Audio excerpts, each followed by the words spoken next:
Shalom, Haverim. Shalom, amigos. Baruch Hashem.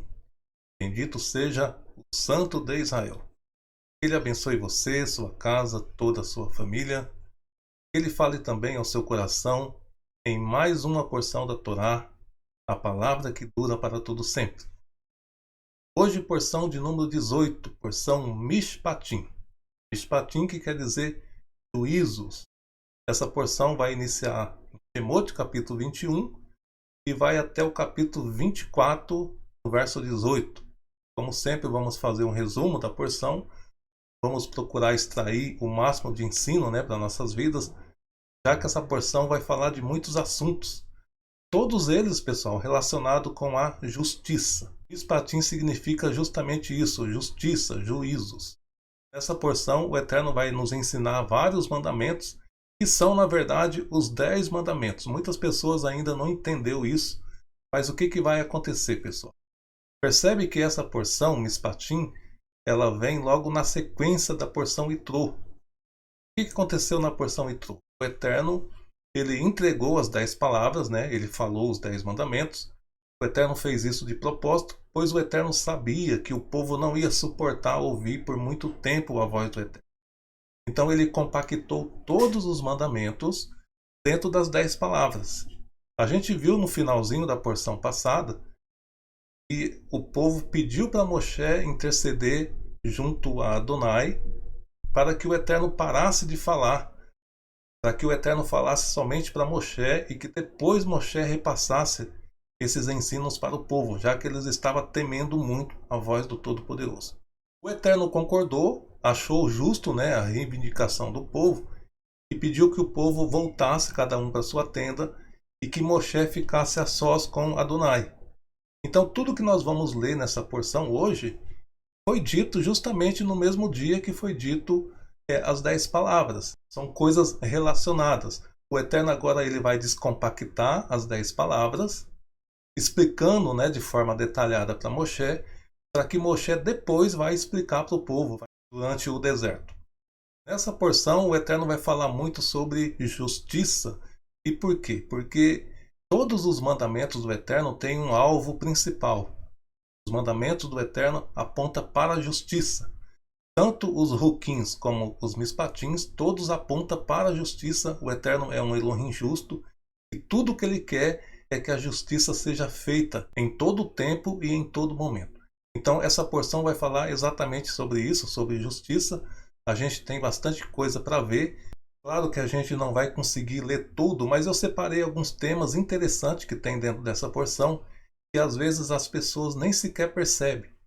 São ensinos que são aplicados nas nações, por exemplo, nos tribunais de justiça que têm base na Torá. A Torá é um grande referencial quando se trata de justiça, quando se trata de leis. Então eu convido você a estar conosco, convido você a abrir o seu coração. Com certeza alguma coisa você vai aprender, com certeza o Eterno vai falar contigo nesse estudo tão maravilhoso. Antes da gente iniciar a leitura, pessoal, vamos ver, na verdade, o que significa a palavra Mishpatim. O que é Mishpatim? Mishpatim, na verdade, é o plural da palavra Mishpat. Mishpat quer dizer juízo, Então Mishpatim quer dizer juízos, no plural, justiça. E quando foi que essa palavra apareceu pela primeira vez na Escritura? Veja que coisa interessante. Essa palavra Mishpat vai aparecer na Torá, justamente falando do nosso pai Abraão. Vocês se lembram que quando o Eterno visitou Abraão, acompanhado de mais 2 personagens, o Eterno então veio até a casa de Abraão, inclusive Abraão serviu uma alimentação para aqueles que estavam visitando ele. O Eterno falou que a Sara ia ser mãe dentro aí de 1 ano. E após o Eterno ter dado uma boa notícia para Abraão, o Eterno vai dar uma notícia não muito agradável para Abraão, que é sobre a destruição de Sodoma e Gomorra. O que a Torá vai dizer? Que o Eterno ele pensou que não era justo ele esconder de Abraão o que ele ia fazer, até porque Abraão tinha sido escolhido pelo Eterno para ser alguém que ia ensinar os seus filhos a praticar a justiça. E é justamente a palavra Mishpat, pessoal, que vai aparecer pela primeira vez em relação ao nosso pai Abraham, algo que foi escrito por Moshe. Pois eu, né, Adonai falando, eu me revelei a ele, para Abraham, né, para que ele ordene a seus filhos e a sua casa, depois dele, que guarde o caminho de Adonai para fazer a Tzedaká e a justiça. Perceba que eu marquei de vermelho aqui, justiça. No original, pessoal, aqui está Mishpat. Ou seja, Abraham ele ia ensinar os seus filhos a fazer a Tzedaká e fazer a justiça, o Mishpat, para que Adonai faça acontecer a Abraham o que lhe prometeu. A Torá vai dizer que o Eterno então falou para Abraham que ia destruir Sodoma e Gomorra. Abraham ficou muito preocupado, né? Ele pensou, nossa, mas pode ser que haja pessoas inocentes lá dentro de Sodoma e Gomorra. Então ele falou para o Eterno, mas como assim? Tu vai destruir aquela cidade? E se houver justo ali no meio daquele povo? Veja só o que disse Abraham para Adonai, vamos ler, e aqui também vai aparecer pela segunda vez a palavra Mishpat. Veja o que disse Abraham. Agora é Abraham, né, questionando o Eterno sobre o juízo que o Eterno ia trazer sobre Sodoma e Gomorra. Longe de ti fazeres isso, matares o justo com os ímpios, de forma que os justos e os ímpios sejam tratados de forma idêntica. Longe de ti. Não deve o juiz de toda a terra fazer o que é justo? Olha o que Abraham pergunta, pessoal, para o Eterno. Então, essa palavra justo aqui é exatamente a palavra mishpat. Tá vendo? A palavra mishpat tem a ver com justo. Mishpatim, justos no plural. Então, por isso que essa porção ela vai chamar patim e vai falar exatamente isso, sobre justiça. Como praticar a justiça, e é tudo que o Eterno deseja, é tudo que o Eterno espera de cada um de nós. E nós, em todo o tempo, praticamos isso daqui, pessoal. Mishpatim, justiças. E o Eterno vai nessa porção dar exemplo de algumas justiças, né, que a gente pode ter como conceito para aplicar em nossas vidas. Bom, após ter entendido isso, né, que Mishpat significa justiça, Mishpatim, justiças, no plural, vamos dar início então à porção, fazendo aí a leitura do primeiro verso. E assim vai começar a porção, pessoal. Estes são os juízos, né, Mishpatim, que apresentará diante deles. Então o Eterno falou para Moshe que Moshe devia apresentar diante do povo de Israel os juízos, né? Aquilo que seria justo ser feito. Agora veja que coisa interessante, pessoal, como vai começar esses juízos. Qual será o primeiro juízo que o Eterno vai dizer para o povo de Israel? Veja só. Se você adquirir um escravo hebreu, ele deve trabalhar durante 6 anos, mas no 7º ano ele deverá ser liberto sem pagar nada.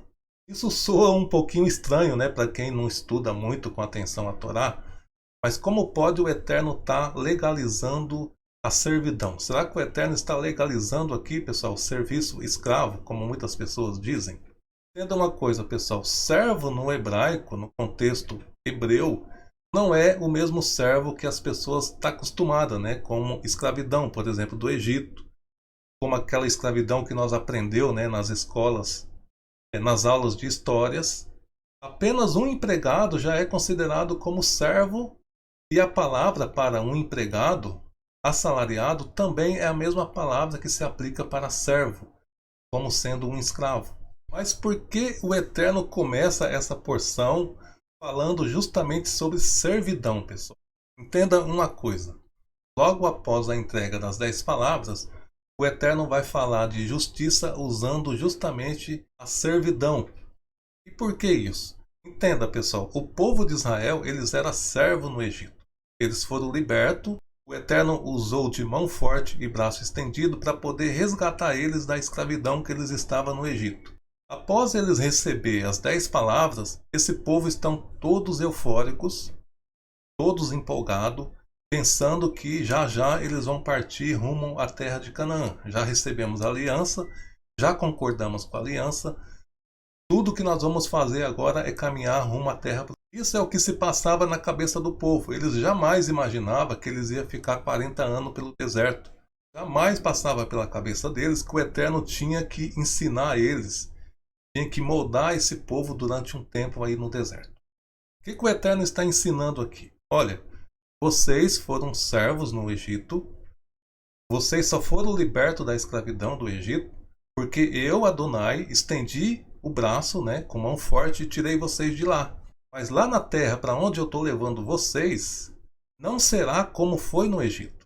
Vai acontecer, né, de algum momento algum hebreu ficar pobre, isso sempre vai existir, tá, pessoal? Sempre existe aquele que sabe administrar bem os seus negócios e sempre há aqueles que administram muito mal os seus bens e acaba ficando pobre, né? Talvez por uma fatalidade. Então, por alguma razão, alguns hebreus iam se tornar servo, iam se tornar pobre, né? Por algum momento. O que o Eterno está dizendo aqui para eles? Lá na terra de Canaã, não será como era no Egito. Vocês poderá sim ter servo, mas por um tempo determinado. Não é como no Egito, quando vocês eram servo por toda a vida, porque se o Eterno não tivesse interferido, lá no Egito não havia um tempo determinado de servidão. Lá era por toda a vida, né? Então o que o Eterno está ensinando aqui? Lá na terra de Canaã não será assim. Vocês precisam esquecer o que foi no Egito, como era o sistema no Egito, porque na terra para onde eu estou levando vocês será diferente.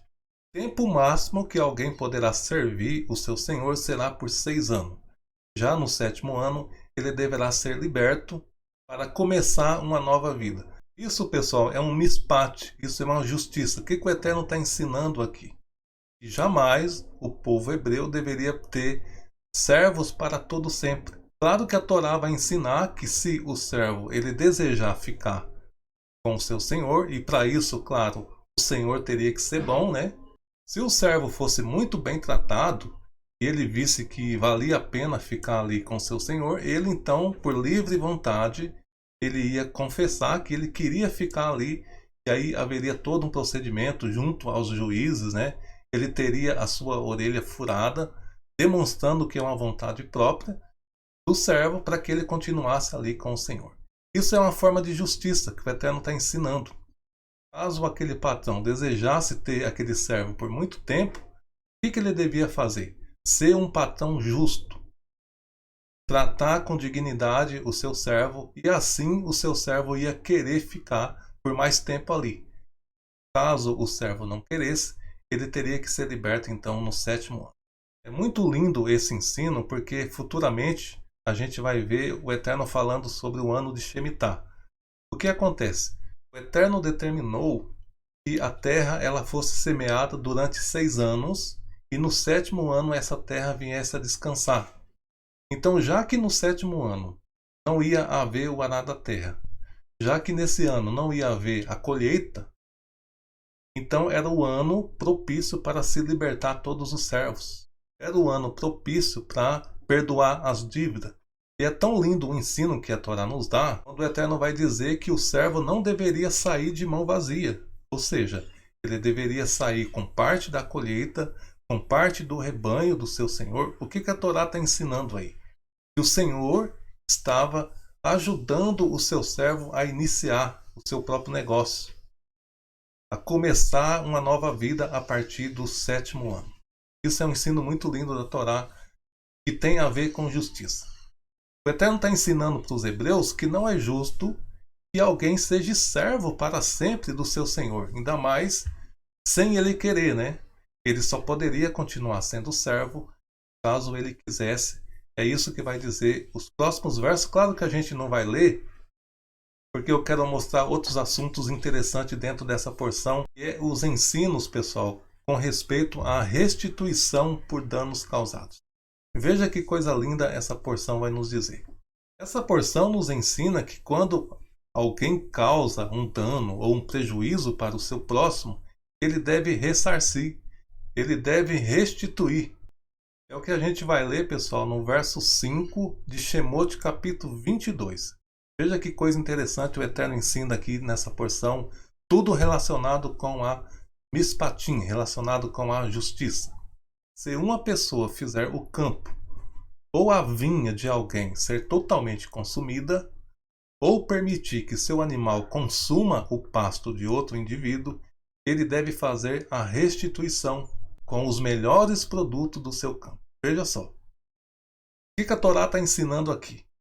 Antes do povo entrar na terra, o Eterno já está ensinando como eles devem se comportar lá naquela terra. O povo hebreu era um povo totalmente agrícola, né? Cuidava de rebanhos, outros iam plantar a terra, ia cultivar a agricultura. Então o que o Eterno está ensinando aqui? Cada um deve respeitar a área do seu próximo. Ninguém pode permitir que o seu animal venha consumir do pasto do outro, do vizinho, né? Porque infelizmente isso acontece, pessoal. Tem gente que é folgado, que quer criar animal sem sequer ter aonde tratar desses animais e leva esses animais para pastar dentro do território do outro. Então o que a Torá está ensinando aqui? Se acaso acontecesse, né, do seu animal, do seu gado, ele romper a cerca ou por algum motivo entrar na lavoura, na agricultura do seu próximo, causar dano lá, o dono do animal tinha que restituir o prejuízo que aquele animal causou. Então perceba que a Torá está ensinando a responsabilidade e também os reparos pelos danos causados na vida de outra pessoa. Isso é um conceito, tá, pessoal? Isso pode ser aplicado de várias formas. O que a Torá está querendo ensinar aqui para nós, por exemplo, hoje, nós que estamos estudando essa porção? Qualquer prejuízo que você venha causar a alguém, você tem que reparar. Você tem que compensar. Você tem que restituir qualquer mal, qualquer dano que você possa causar a alguma pessoa. Ou você ou o seu animal. É isso que a Torá está ensinando nessa porção. Tudo que o Eterno está ensinando nessa porção é que o povo viva em união e em justiça, sem ninguém querer tirar proveito do outro, sem ninguém querer dar prejuízo para o outro. Isso é uma forma justa, né, de convivência social. Se um fogo for iniciado ou espalhar pelo espinheiro, destruindo assim a pilha de grãos, também de grãos não colhidos ou no campo, a pessoa que acendeu fará a restituição. Ou seja, era muito comum e ainda é comum nos dias de hoje, proprietários agrícolas, eles fazerem a limpeza do seu campo atirando fogo. E isso é uma grande irresponsabilidade, porque às vezes acontece acidente de um vento, né, soprar e esse fogo passar para a propriedade do vizinho. O que o Eterno está ensinando aqui? Se alguém acender um fogo e esse fogo invadir a área do vizinho, todo o dano que esse fogo causar, aquele que acendeu o fogo tem que restituir. Então veja, pessoal, que ensino lindo a Torá está nos dando, né? Em poucos versos que a gente está lendo, a Torá está ensinando que nós temos que ser responsáveis com tudo que nós vamos fazer. Isso é o ensino da Torá. Isso a gente pode trazer como um conceito para nossas vidas. Ainda que nós não tenhamos um campo, ainda que nós não tenhamos essa prática de atirar fogo, né? Mas isso pode ser usado como conceito. Então, cuidado com aquilo que você vai fazer para que você não venha atingir uma outra pessoa. Pois se você causar um dano, causar um prejuízo a outra pessoa, você terá que restituir. Esse é o ensino da Torá. Isso tem a ver com justiça. Não é justo você dar prejuízo a outra pessoa. Nós possamos levar isso muito a sério. Isso é Torá, tá, pessoal? Perceba que tudo isso faz parte das 10 palavras. São mandamentos que o Eterno está extraindo das 10 palavras e ensinando para o seu povo. Bom, esses versos que a gente leu foi no capítulo 21 e também no capítulo 22. Agora, pessoal, a gente vai ver um outro assunto interessante dentro dessa porção, que às vezes é estudada, mas não é percebido, né? Muita gente passa batido por cima dessas informações, desses ensinos que a Torá está nos dando, que é a respeito da punição severa para alguma injustiça cometida. Eu trouxe como tema o pecado de morte. O que seria o pecado de morte? Nessa porção, pessoal, a Torá vai mostrar para nós 7 transgressões que aquele que cometesse deveria ser punido com morte. Pena severa para quem cometesse essa transgressão. Aí talvez você esteja ouvindo e fala, mas essa não é a porção da justiça? Como pode pena de morte ser uma justiça?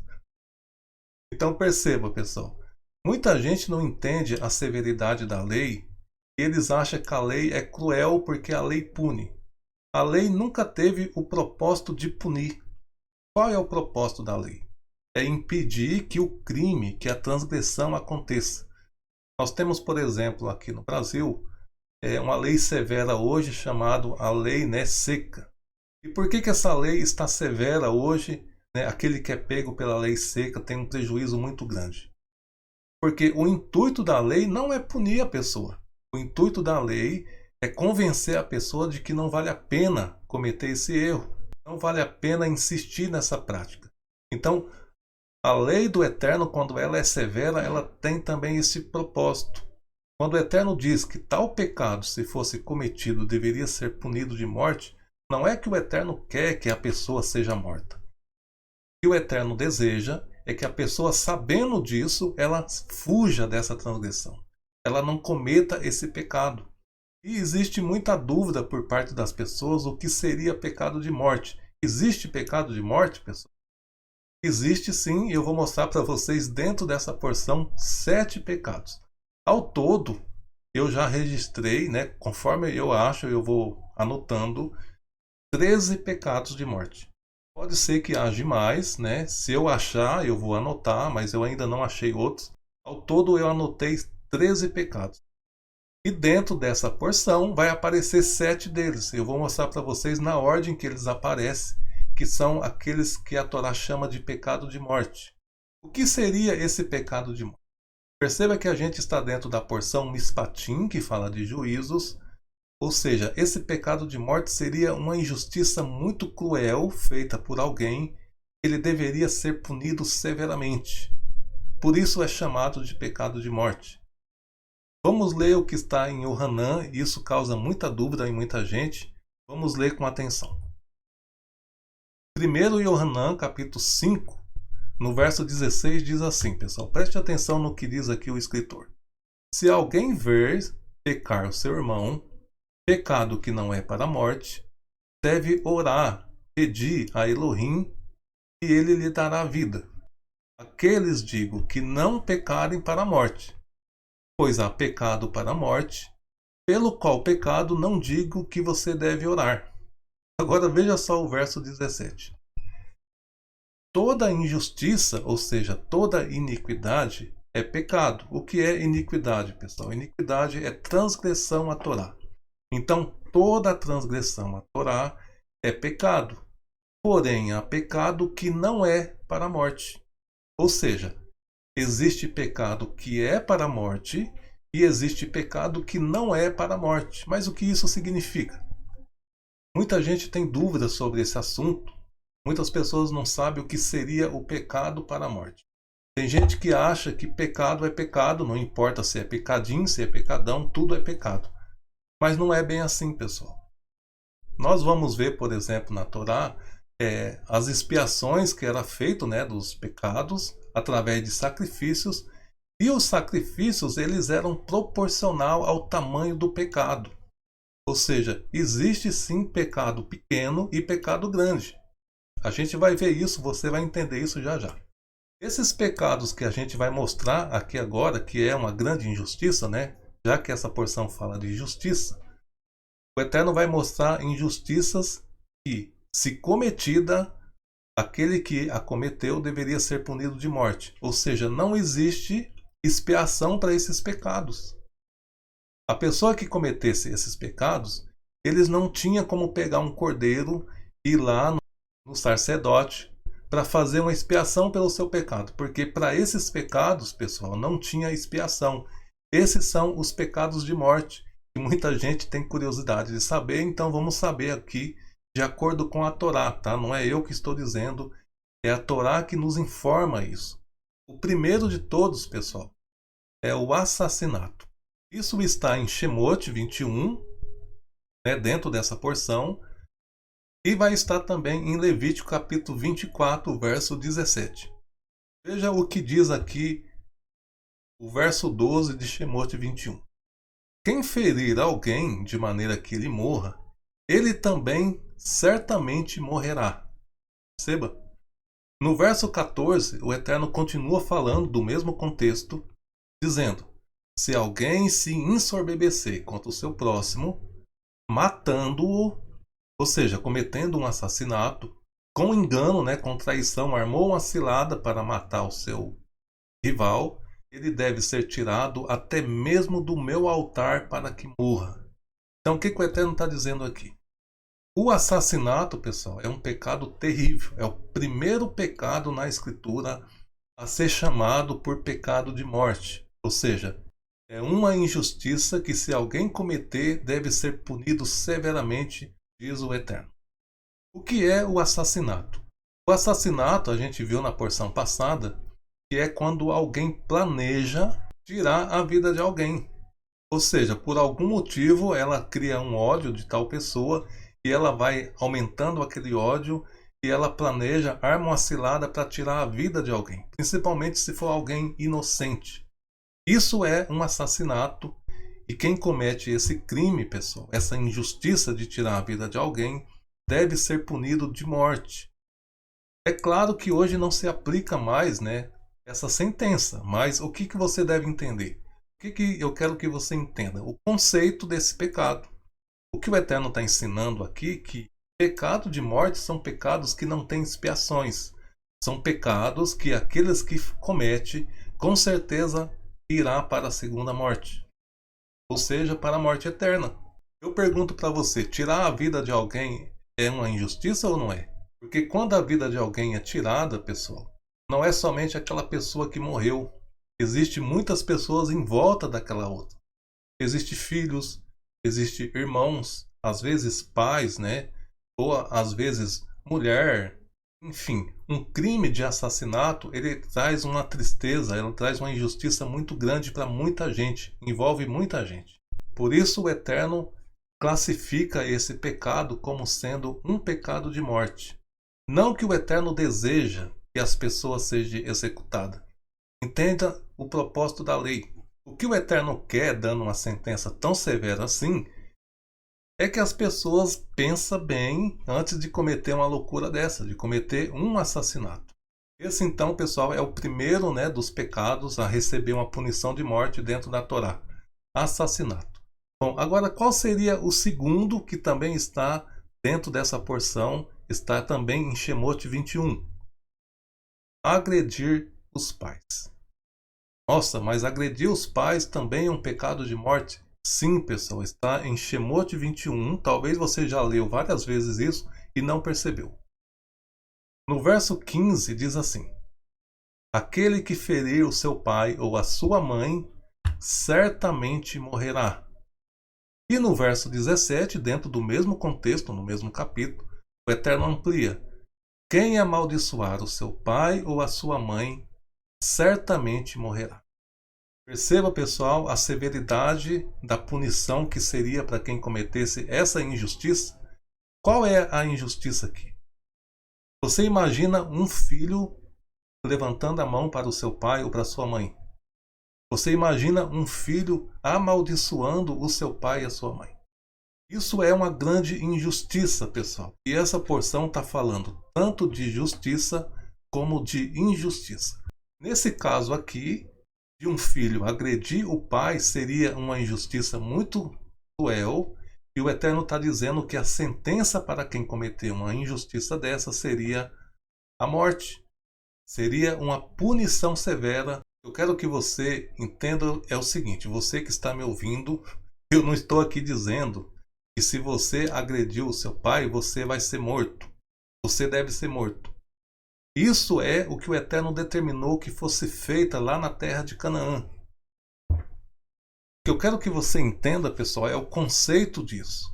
Será que uma pessoa que amaldiçoa o seu pai e a sua mãe, será que é alguém que levante o seu braço para agredir o seu pai e a sua mãe, será que ele terá direito ao mundo vindouro?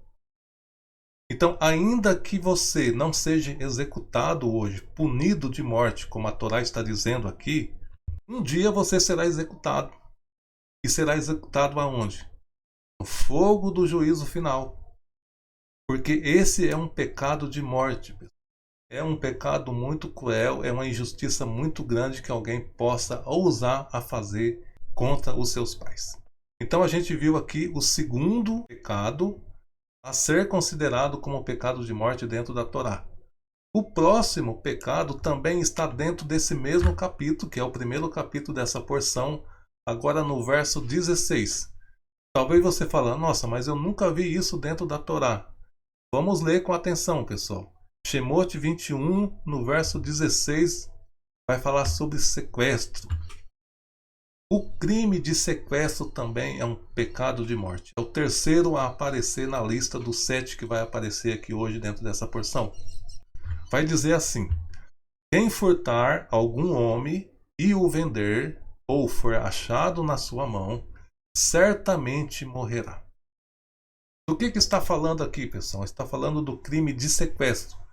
Claro que aqui apareceu o termo homem, mas isso vale para mulher, vale para criança. Muitas crianças são sequestradas. Muitas moças, por exemplo, são enganadas, né, com proposta de serviço no exterior. E quando ela chega lá, elas são escravizadas, né, para praticar prostituição. Isso é um tipo de sequestro e a Torá chama isso como um pecado de morte. Isso é também uma grande injustiça. Aquele que ousasse a praticar isso dentro do povo de Israel seria executado, seria punido com a pena de morte. Talvez você nunca tenha visto isso dentro da Torá. Talvez você nunca tenha percebido que a Torá fala do crime de sequestro. Isso é um crime hediondo, como a gente está dentro da porção Mishpatim, que fala de juízo. Isso é uma grande injustiça alguém fazer com a outra pessoa. Sequestrar uma pessoa, roubar uma pessoa e exportar, né, traficar essa pessoa para um outro país, para ela ser escravizada. A Torá chama isso de pecado de morte. Esse seria então o terceiro da lista. E agora o próximo da lista, eu garanto que você talvez nunca tenha visto também, que está dentro dessa porção, pessoal. É o feminicídio. Talvez você diz, mas dentro da Torá existe feminicídio? Sim. No verso 23, depois você lê com bastante atenção de Shemot 21, o Eterno vai falar o seguinte: e se houver homens brigando, e nessa briga uma mulher for agredida, caso ela venha morrer, então darás vida por vida. Ou seja, se você ler com atenção, a Torá está falando sobre a agressão contra as mulheres. Tem muita gente que diz que a Torá é machista, né? Que a Torá só defende os homens. Pelo contrário, pessoal. Essa porção, Mishpatim, Shemot 21, ela defende claramente a mulher, dizendo que se uma mulher for ferida, for agredida e vier a morrer, aquele que o agrediu também deverá ser punido de morte. Pena de morte para quem comete esse pecado de feminicídio. Claro que na Torá não aparece esse termo. Esse termo é um termo novo, né? Muito utilizado aqui no Brasil para distinguir os crimes, né, cometidos contra as mulheres. Então, para você que não sabia, agredir uma mulher, a Torá considera como um pecado de morte. Então, muito cuidado com isso, tá? E o próximo pecado de morte que a Torá vai dizer já é dentro do próximo capítulo 22, onde a gente vai entrar agora. Eu quero que você preste bastante atenção. Qual seria o quinto pecado de morte dentro da Torá? A feitiçaria, pessoal. Shemot 22, onde a gente vai entrar agora, verso 17. E também lá em Levítico, no capítulo 20, verso 27, vai dizer o seguinte: você não deve permitir que uma feiticeira viva. Dentro do povo de Israel, o Eterno considera esse pecado também como uma grande injustiça. O que tem de gente que acredita nessas enganações do inimigo, o Eterno leva isso muito a sério. Não pode haver no meio do povo do Eterno quem pratica a feitiçaria. Então, a feitiçaria, dentro da Torá, é o quinto pecado a receber o nome de pecado de morte. E agora a gente vai ver o sexto pecado, né, o sexto e penúltimo dentro dessa porção, que é o pecado de zoofilia. O que seria isso, pessoal? Mas isso eu nunca vi dentro da Torá. Claro que não aparece esse termo aqui, pessoal, mas você sabe do que está falando. Incrivelmente, existem pessoas que praticam essa abominação. E o Eterno disse claramente dentro dessa porção que aquele que ousasse a cometer essa injustiça deveria ser punido de morte. Verso 18 diz assim, Shemot 22, tá, pessoal? Dentro da porção Mishpatim. Quem mantiver relação sexual com um animal deverá ser executado. Veja como é sério isso, e por incrível que pareça, claro que o povo do Eterno não vai ousar fazer um absurdo desse, né, pessoal? Mas o Eterno está dizendo que se alguém ousasse a fazer isso, deveria ser punido de morte. Zoofilia é o nome que se dá, né, para quem tem prática sexual com um animal. Lamentavelmente isso acontece. E agora a gente vai ver o último, né, e o sétimo pecado de morte dentro dessa porção. Existe mais 6, tá, pessoal? Só que não está dentro dessa porção. E quando a gente encontrar eles, né, nas próximas porções, eu vou comentar com vocês. O próximo, que seria o sétimo, é o sacrifício aos deuses. O Eterno também considera isso como uma grande injustiça.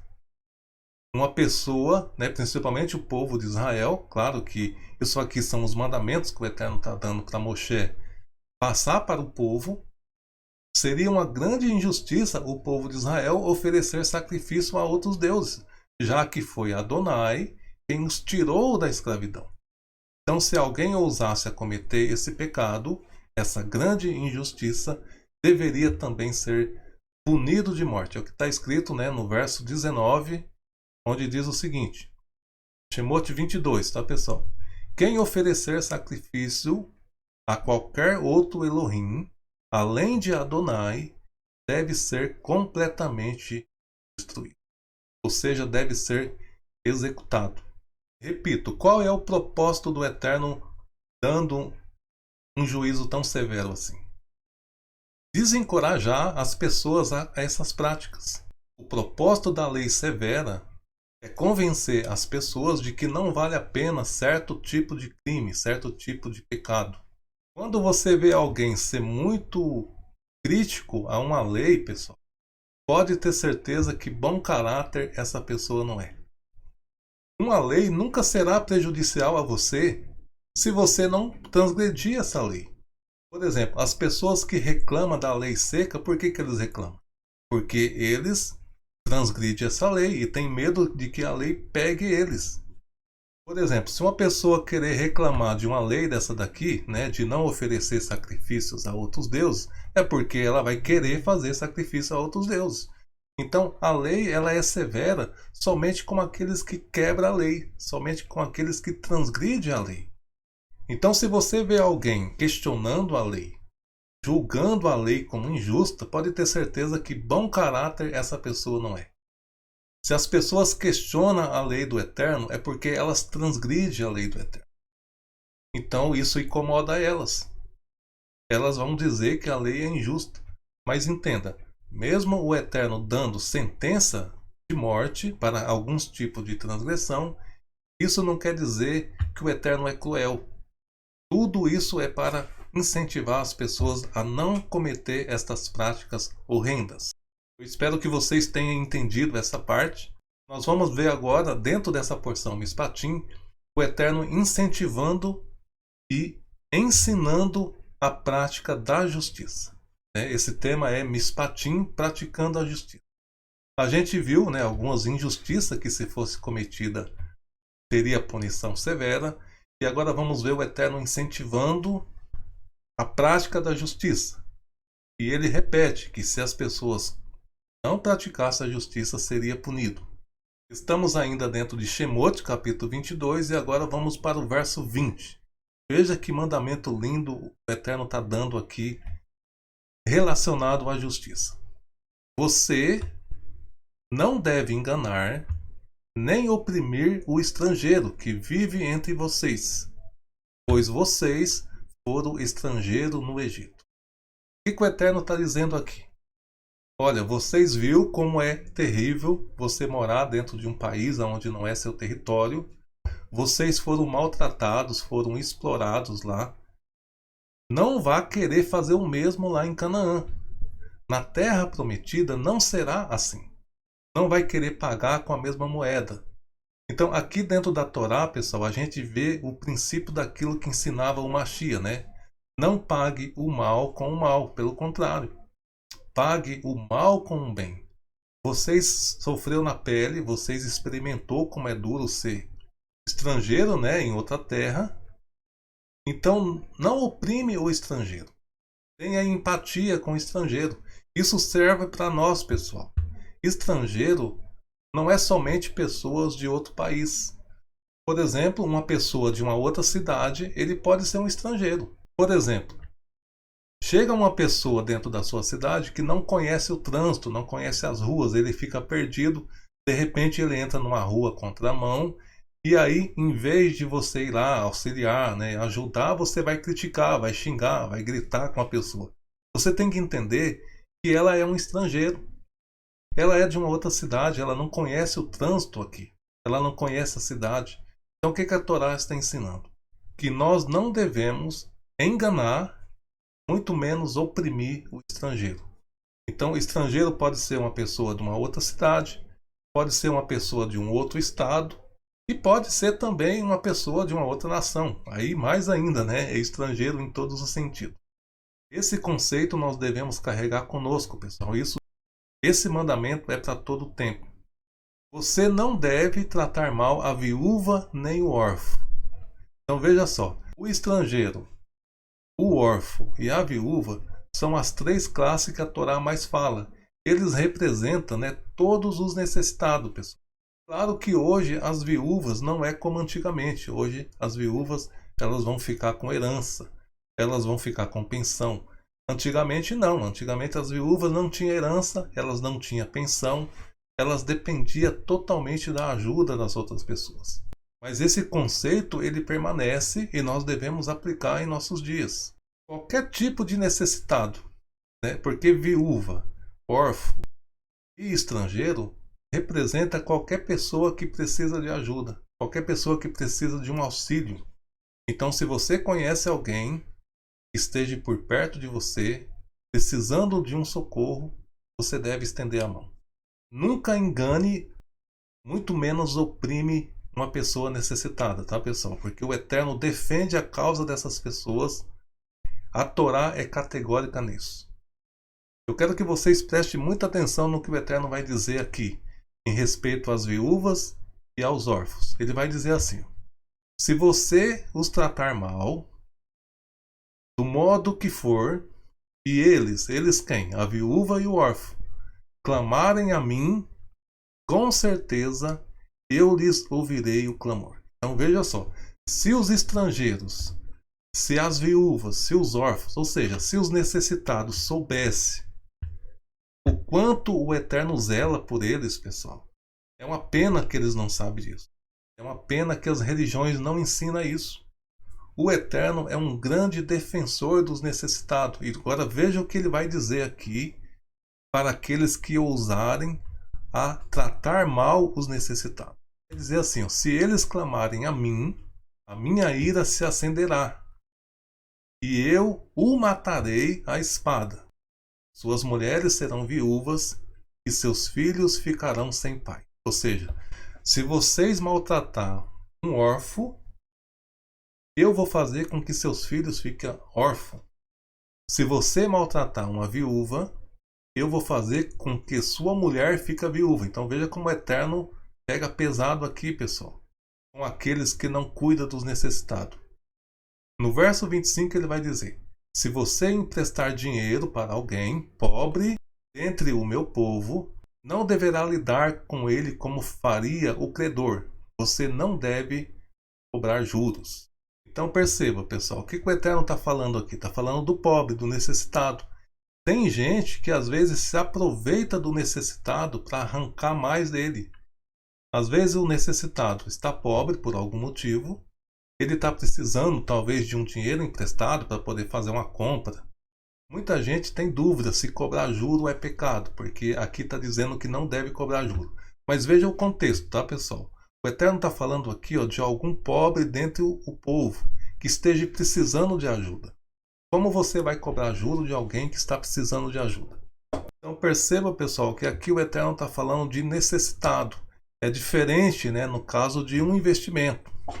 Talvez alguém esteja querendo fazer um investimento, querendo fazer uma reforma ou montar um negócio, e aí ele vem pedir para você algo emprestado e propõe pagar para você aquilo que você está ganhando lá no banco, sei lá onde esteja, né, a sua reserva.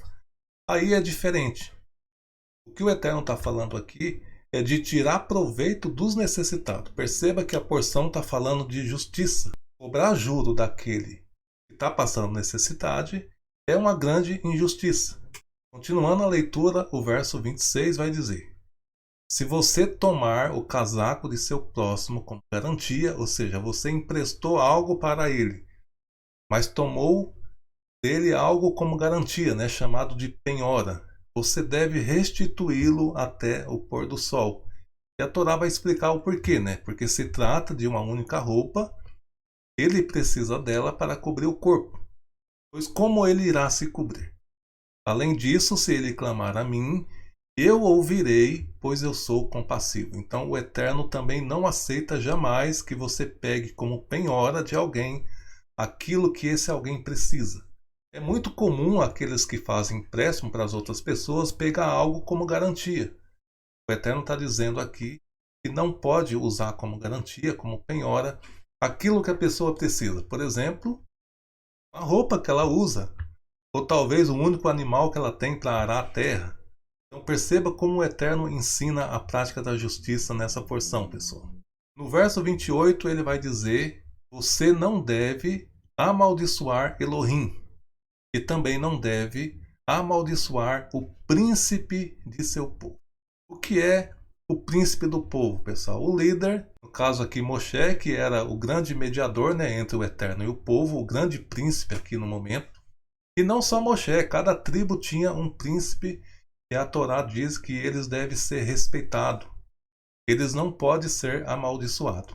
Continuando a leitura, o Eterno vai dizer também que não se deve adiar a oferta de sua colheita de grão, tanto o azeite de oliva ou o vinho. Dê-me o primogênito de seus filhos. Faça o mesmo com seus bois e com suas ovelhas. A cria deve permanecer com a mãe por 7 dias, e no 8º dia você a dará para mim.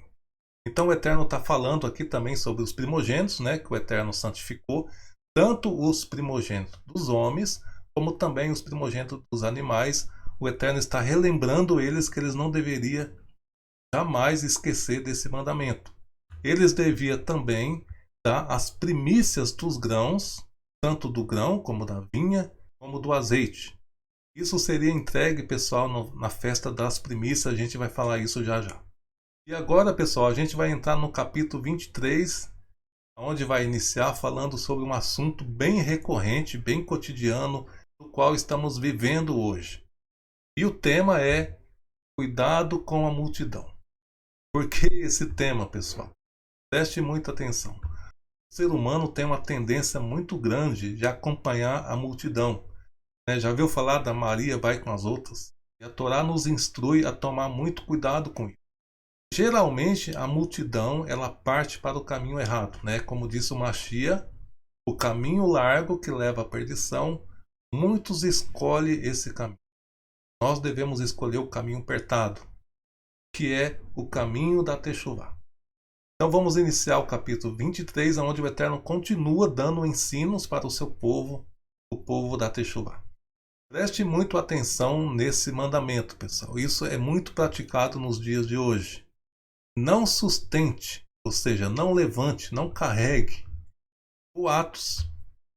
Não coloque as tuas mãos com os ímpios para produzir um testemunho injusto, um testemunho falso. O que tem de fake news espalhadas hoje, né, acho que é o pecado mais praticado nos dias de hoje, né, pessoal? Devido à tecnologia, devido à rapidez na informação. Hoje todo mundo pode ser um repórter, né? Todo mundo pode transmitir uma notícia ou publicar alguma coisa. Então existe muito falso testemunho. É chamado, né, na língua moderna como fake news. O Eterno abomina aqueles que fazem isso, aqueles que espalham a falsa notícia. E a falsa notícia em todo sentido, pessoal. E tem de pessoas que praticam o terrorismo, né, psicológico nas pessoas, que tem de gente que gosta de conspiração. São os assuntos, né, que mais dá polêmica, né, que dá mais visualização. São os assuntos que atraem mais as pessoas. Mas o povo do Eterno deve ficar longe disso, é o que está dizendo essa porção.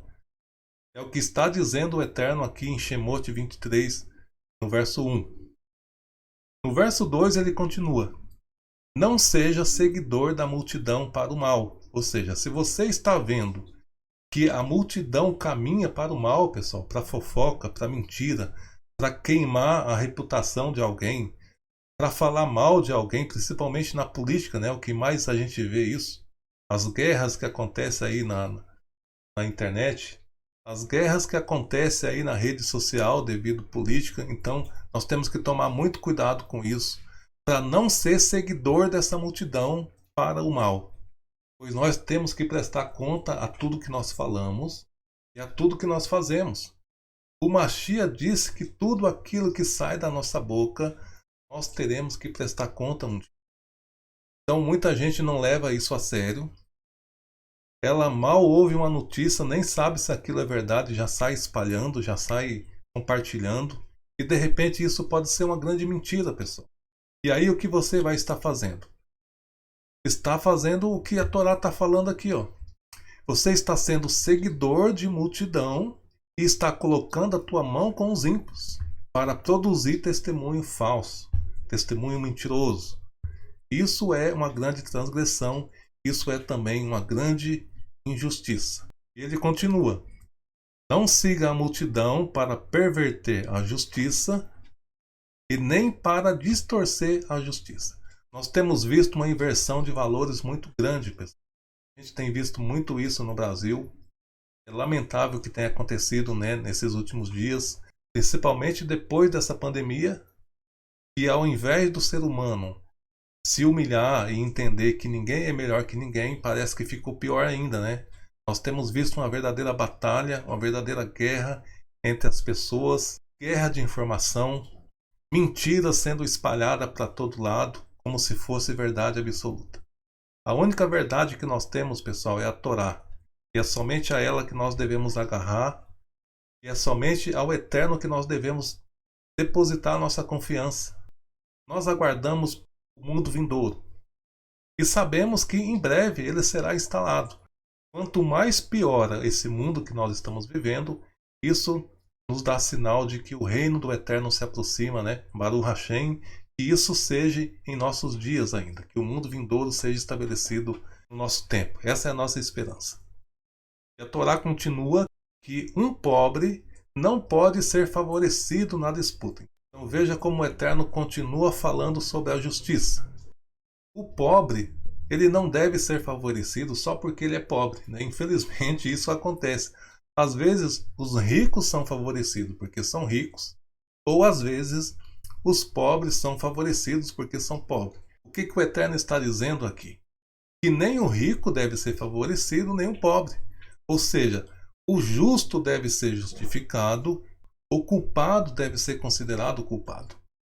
Infelizmente não é isso que a gente tem visto, né, no mundo afora, e é por isso que a Torá diz que nós não devemos seguir a multidão.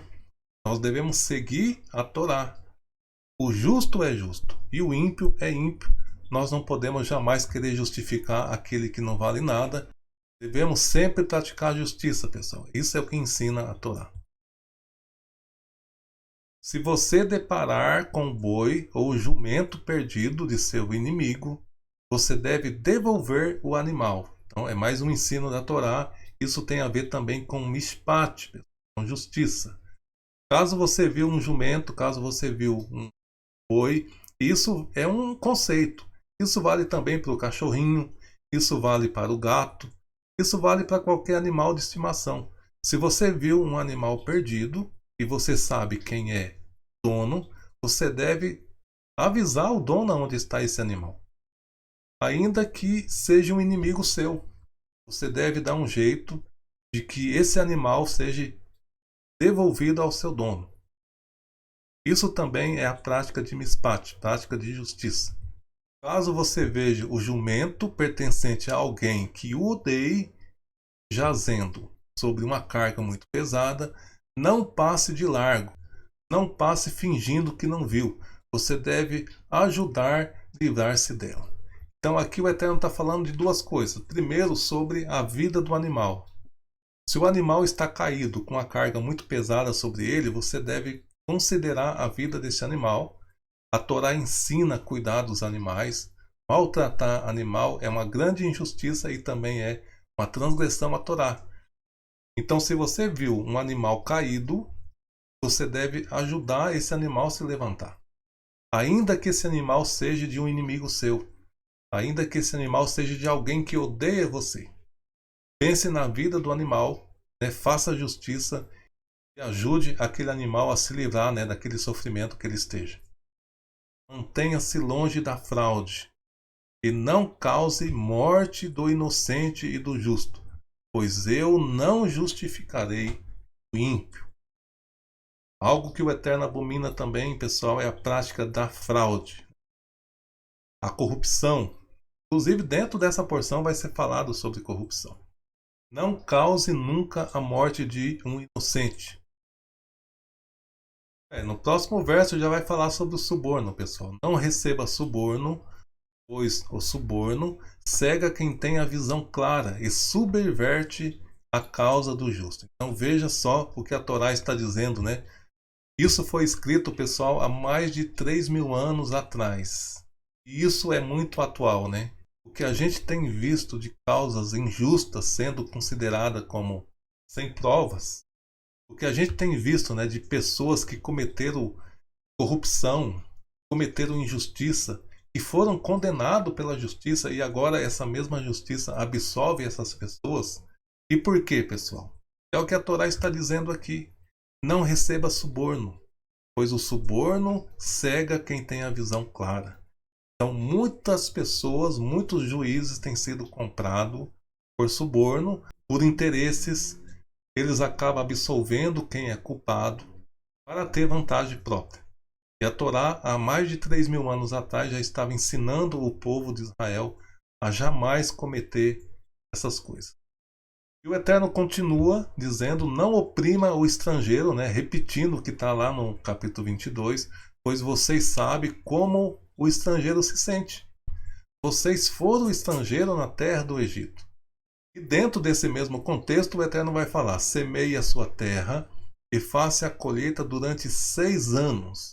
No entanto, no 7º ano, você deve deixar ela descansar e sem cultivá-la, para que os pobres dentre o seu povo possa comer, e o que eles deixarem sejam consumidos pelos animais do campo. Faça o mesmo com sua vinha e com a sua oliva. Então veja que ensino lindo o Eterno está dando aqui para o povo, para que o povo já vai assimilando, para que quando chegar na terra, eles venham colocar em prática. Não oprime o estrangeiro, ou seja, nunca esqueça que um dia vocês foram estrangeiro, vocês devem cuidar dos estrangeiros. E uma das formas, pessoal, de cuidar dos estrangeiros é o ano de Shemitah, pois o povo ia semear, né, o campo durante 6 anos. No 7º ano esse campo não seria semeado e tudo que fosse produzido nesse ano, por si só, né, a terra ia produzir por si só, seria para alimento tanto dos pobres como dos estrangeiros e também dos animais. Isso é um grande ensino que o Eterno está dando para o seu povo para que sirva de exemplo, né? Qual é o propósito do Eterno? Fazer de Israel um exemplo para as outras nações, um modelo a ser seguido.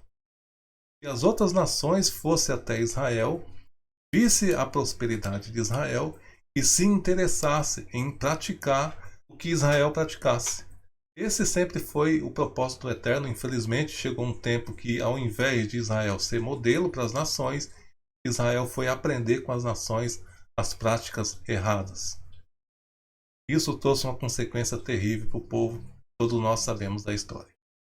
Muito bem, pessoal. Agora que o Eterno já falou sobre o 7º ano, o Eterno vai falar sobre os encontros marcados. O povo, até o momento, sabe que eles devem celebrar a festa de Pêssah, né? Eles já saíram lá do Egito com esse mandamento, com essa instrução, de que todos os anos eles deveriam celebrar a festa de Pêssah no tempo determinado. Agora o Eterno vai falar outras festas. Percebe que o Eterno vai revelando de forma progressiva. Eu acho isso lindo na Torá, porque o Eterno nunca fala tudo de uma vez. O ser humano não está preparado para receber muita informação de uma vez. Tudo tem que ser aos poucos, pessoal. E por isso que a Torá foi dividida de porção, né? Porção a porção, a gente vai aprendendo um pouquinho e todo ano a gente vai estudando e cada vez a gente vai compreendendo melhor.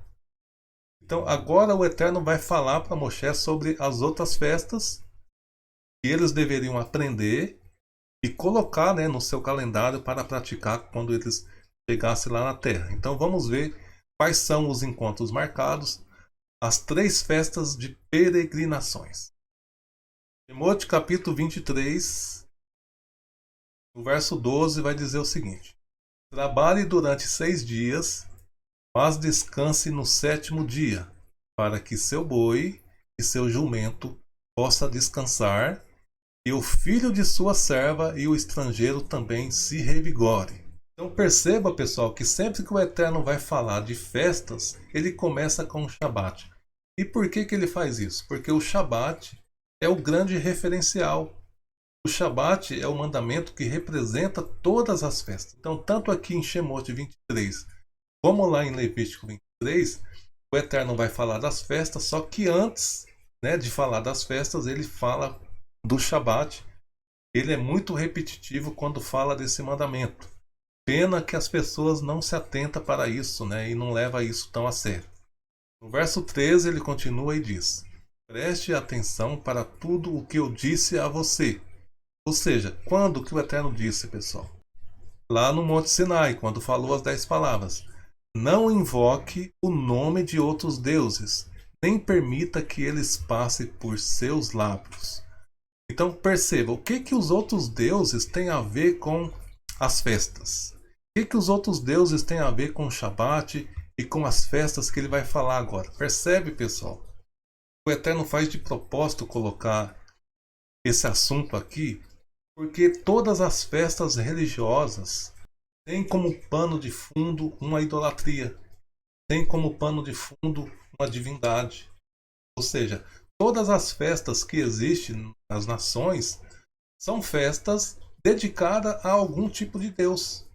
Inclusive, o povo que diz que segue o Mashiach, que segue Jesus, quando eles praticam, por exemplo, o Natal, né, a festa de Ano Novo, por exemplo, e tantas outras festas comemoradas aí pelo sistema religioso, todas essas são festas que têm como pano de fundo divindades, deuses estranhos. E é por isso que o Eterno faz questão de citar aqui a idolatria. Não invoque o nome de outros deuses, nem permita que eles passem por seus lábios. Perceba que o contexto aqui é falar de festas. Então qualquer festa religiosa que não seja essas festas que o Eterno vai citar aqui, tem a ver com idolatria. E é isso que o Eterno quer que você entenda, que eu entenda. Nós não podemos participar de nenhuma festa que tem cunho religioso, tá, pessoal? As festas são somente aquelas denominadas pelo Eterno, determinadas pelo Eterno. E ele já começa a falar delas aqui em Shemot 23.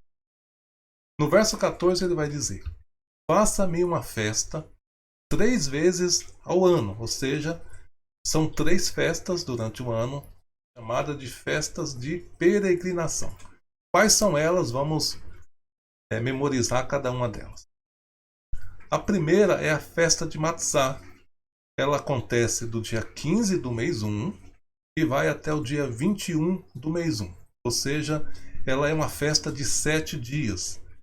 Essa é a primeira festa que já foi determinada pelo Eterno quando eles saíram lá do Egito. É uma festa que testemunha a libertação do Egito. No verso 15 ele vai dizer: a festa dos pães asmos, né, que é a festa de Pêssah, vocês devem guardar. 7 dias comerás pães sem fermento, como te tenho ordenado, no tempo marcado no mês de Aviv, porque nele vocês saiu do Egito. ninguém apareça vazio diante de mim. Ou seja, esse dia, pessoal, é um dia sagrado, é um dia em que ninguém do povo do Eterno poderia deixar passar em branco, sem participar dessa festa. Seria uma grande transgressão a pessoa do povo de Israel não celebrar essa festa de Pêssah, que inicia no dia 15, né, como a gente viu no slide anterior, no dia 15 do mês 1 e vai até o dia 21 também do mês 1. A segunda festa, que é festa de peregrinação. O que é festa de peregrinação? O Eterno vai depois determinar um lugar, né, quando o povo entrar na terra, aonde o povo deveria, durante a festa de peregrinação, peregrinar até esse local. Nós sabemos que foi a cidade de Jerusalém, né, onde foi construído o Beit HaMikdash, Casa da Santidade. Então, nas festas de peregrinação, o povo tinha que subir até Jerusalém. São 3 as festas de peregrinações, pessoal. A primeira, como a gente viu, a festa de Matzah. A segunda é a festa de Shavuot, conhecido como festa das primícias. Essa festa acontece a exatos 50 dias após Pêssah. Como o primeiro dia de Pêssah é o dia 15, então o dia 16 começa a contagem do Homer. Dia 16 seria o primeiro dia do Homer. E aí vai contando, quando chegar no dia 50, é o dia em que celebra então a segunda festa, a festa de Shavuot.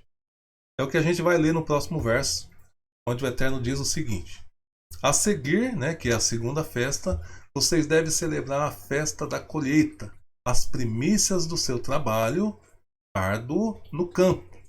E por último, a festa da colheita no fim do ano, quando vocês colherem do campo o resultado do seu trabalho árduo. Então percebe, a festa das primícias é a festa de Shavuot e a festa da colheita do fim do ano é a festa das cabanas, pessoal, a festa de Sukkot.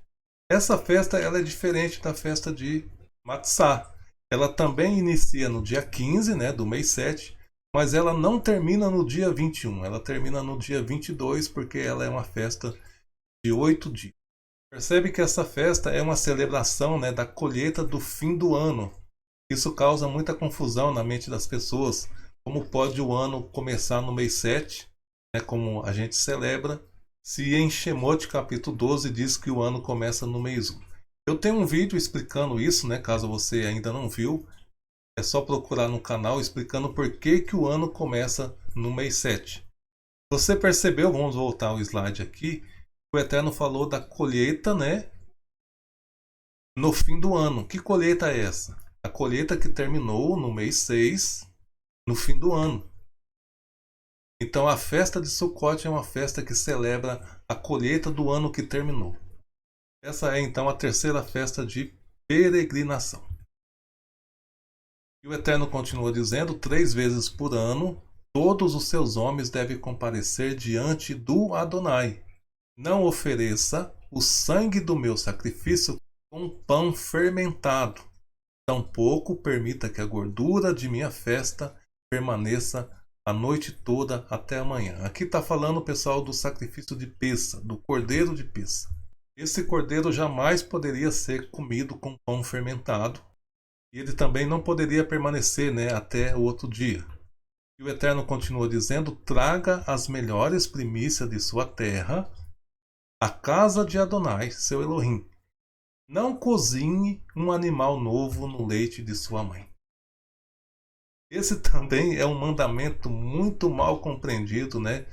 Infelizmente, pelas pessoas. Perceba, pessoal, que esse verso aqui, não cozinhe o animal no leite da sua mãe, toda a vez que ele aparece na escritura, ele vai vir nesse contexto aqui, junto com as primícias. Então, o que o Eterno está querendo dizer com isso? Percebe que está relacionado. O que as primícias têm a ver com o animal cozido no leite da mãe? Preste atenção, pessoal. Nós não estamos na porção Espatim, porção que fala de justiça e também de injustiça. Se você ousar cozinhar um cabrito no leite da sua mãe, seria uma grande injustiça, uma grande maldade, uma grande crueldade que alguém poderia fazer. Então o Eterno usa isso como uma referência às primícias.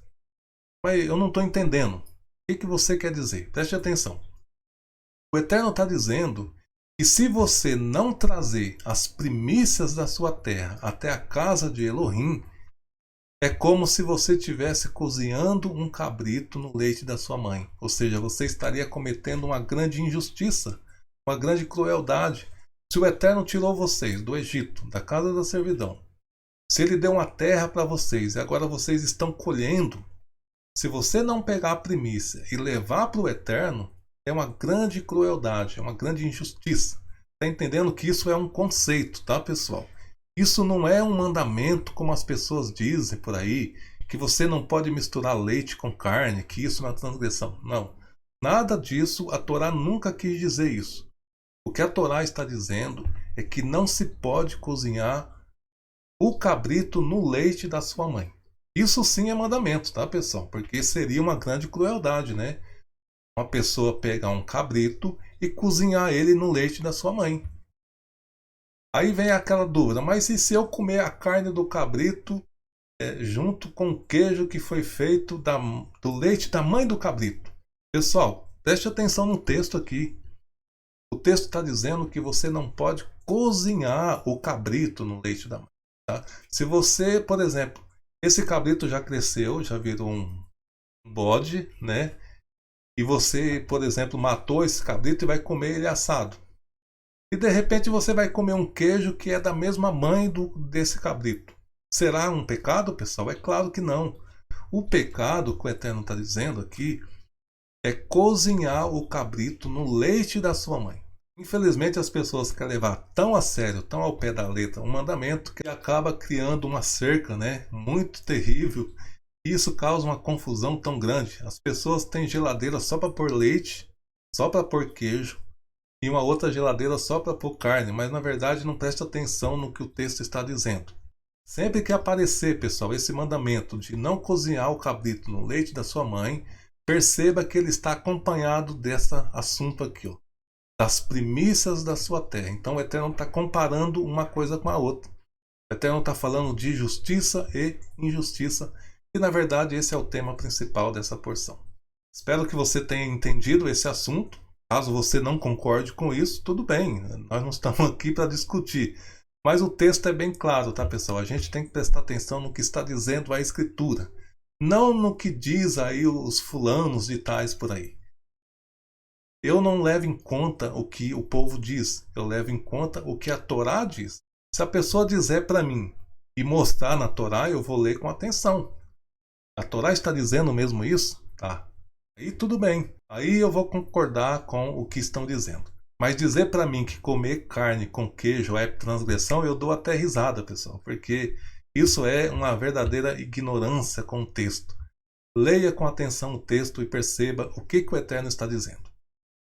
Muito bem, agora a gente vai entrar no outro assunto que está também relacionado e as pessoas não percebem, que é o anjo do Adonai. Perceba, pessoal, que o Eterno está falando do animal de peça, que não pode ser comido junto com pão fermentado, e dentro do mesmo contexto o Eterno vai falar do anjo do Adonai. Será que esse anjo de Adonai tem alguma coisa a ver com o cordeiro de peça, pessoal? Tem. É claro que tem. Esse anjo que o Eterno vai dizer para Moshe é o verdadeiro cordeiro de peça, que um dia ia morrer, no dia de peça, como sendo o cordeiro de Elohim que tira o pecado do mundo.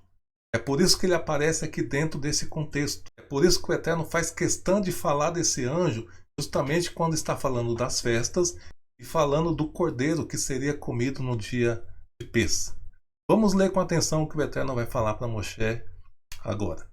Eu envio um mensageiro, né, que é um malá, um anjo, à sua frente para guardá-lo no caminho e levá-lo ao lugar que preparei. Então percebe que o Eterno está dizendo para Moshe que há um mensageiro, né, um malá, um anjo, que vai guiar esse povo para levar esse povo até o lugar que o Eterno preparou.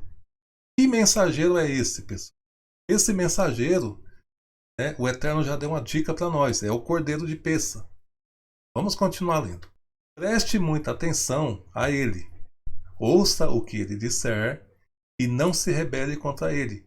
Pois ele quem? Esse mensageiro, né, o Malá, não perdoará nenhum erro de sua parte, porque o meu nome se encontra nele. Então percebe que esse mensageiro tem o nome do Eterno e ele não vai perdoar nenhuma transgressão. Que mensageiro é esse, pessoal? No entanto, se vocês ouvir o que ele disser, ele quem? O mensageiro, e fizer tudo o que eu digo a você, serei inimigo dos seus inimigos e adversário do seu adversário. Então percebe que o Eterno fez um trocadilho aqui. Falando dele, o mensageiro, depois fala serei, como sendo eu. Esse mensageiro tem tudo a ver com o Eterno, pessoal. Ele é o mensageiro do Eterno que estava guiando o povo no deserto, o mesmo que lutou com nosso pai Iaco, o mesmo que abriu o mar, o mesmo que fez uma divisão, né, entre o povo de Israel e o povo do Egito quando eles atravessavam o mar. Já já vamos saber quem é esse mensageiro, né? Você já entendeu, claro, com certeza.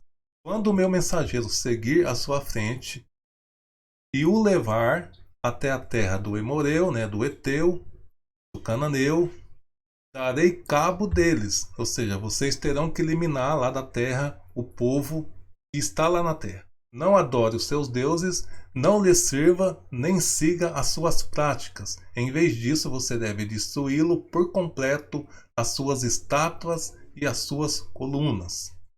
Sirva apenas a Adonai, seu Elohim. Ele abençoará o seu alimento, a sua água.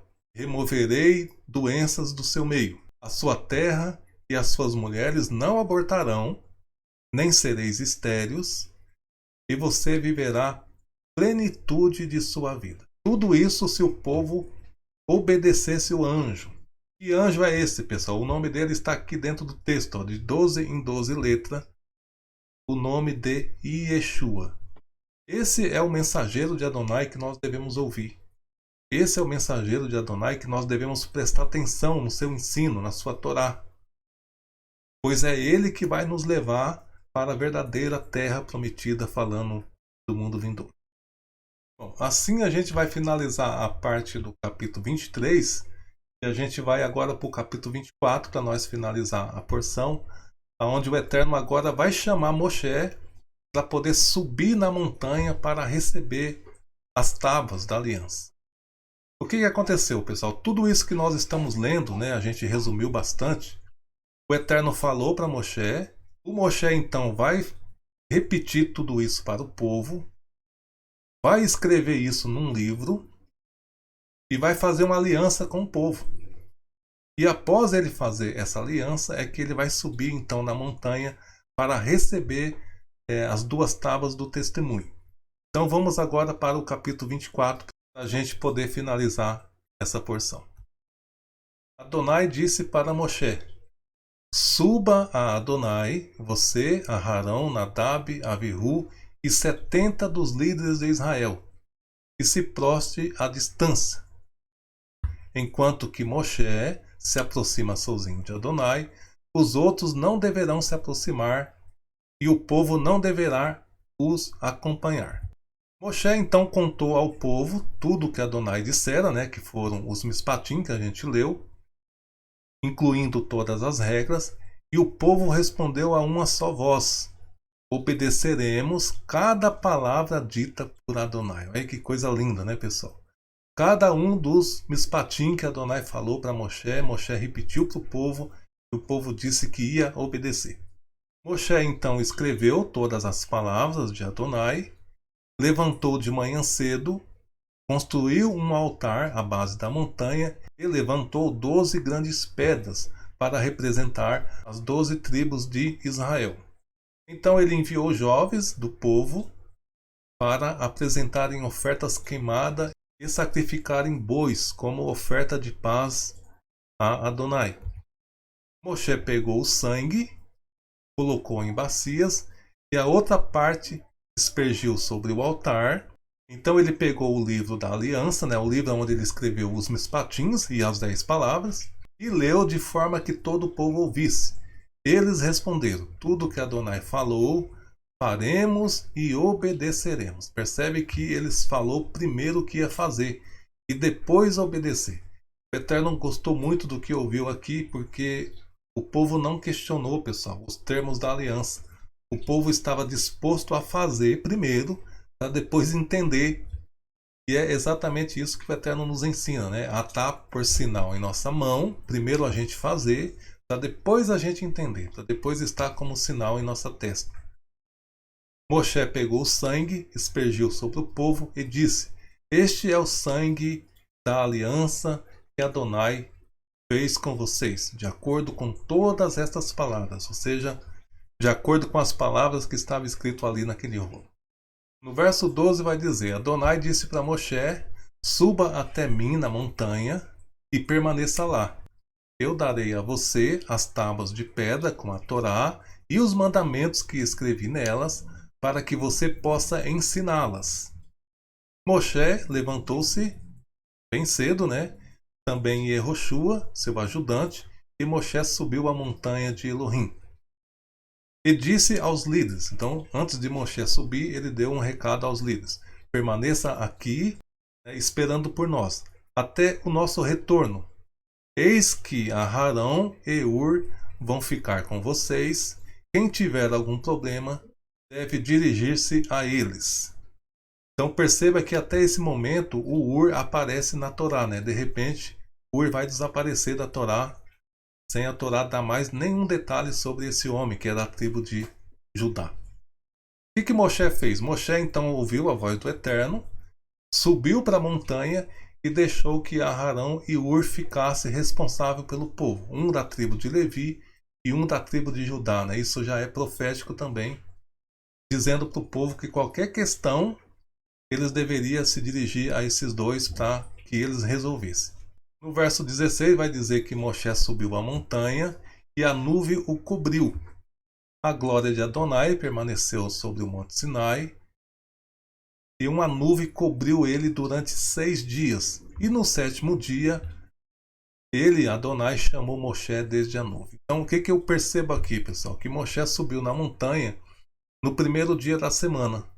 Ou seja, no domingo, no dia 53 após a saída do Egito. A gente viu que a entrega da Torá aconteceu na quinta-feira, né? E Moshe vai subir na montanha então no domingo, no dia 7 do mês 3. A glória de Adonai parecia ao povo de Israel como um fogo assolador no cume da montanha. Moshe então entrou na nuvem, subiu na montanha e ele permaneceu lá na montanha durante 40 dias e 40 noites. Então assim vai finalizar essa porção. É uma porção onde o Eterno falou sobre vários mandamentos. Perceba, pessoal.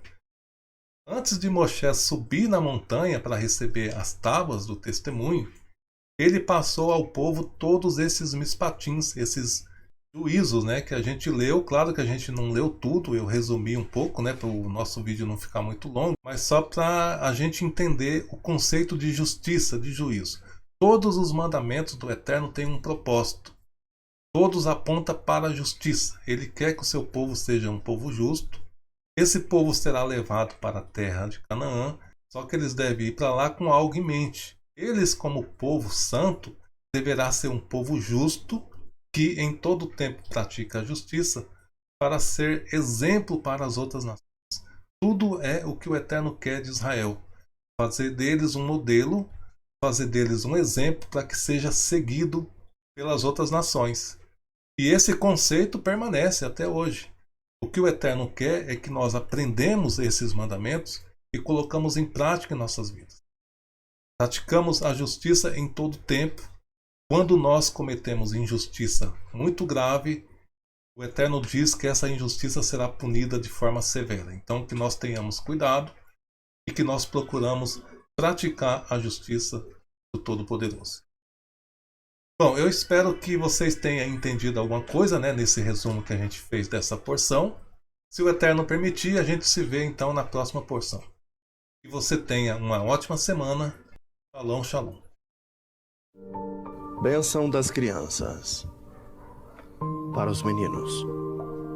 Que Hashem o faça como Efraim e Menashe para as meninas. Que Hashem o faça como Sará, Rivka, Raquel e Leá. Adonai veish merecha Ya'e Adonai panav elecha vehunika Yisa Adonai panav elecha ve'aseh lecha shalom ve'aseh lecha shalom. Que Adonai te abençoe e te guarde. Faça Adonai resplandecer o seu rosto sobre ti e tenha misericórdia de ti. Que Adonai tenha misericórdia de ti e bondade, e põe em ti a sua paz. Assim seja.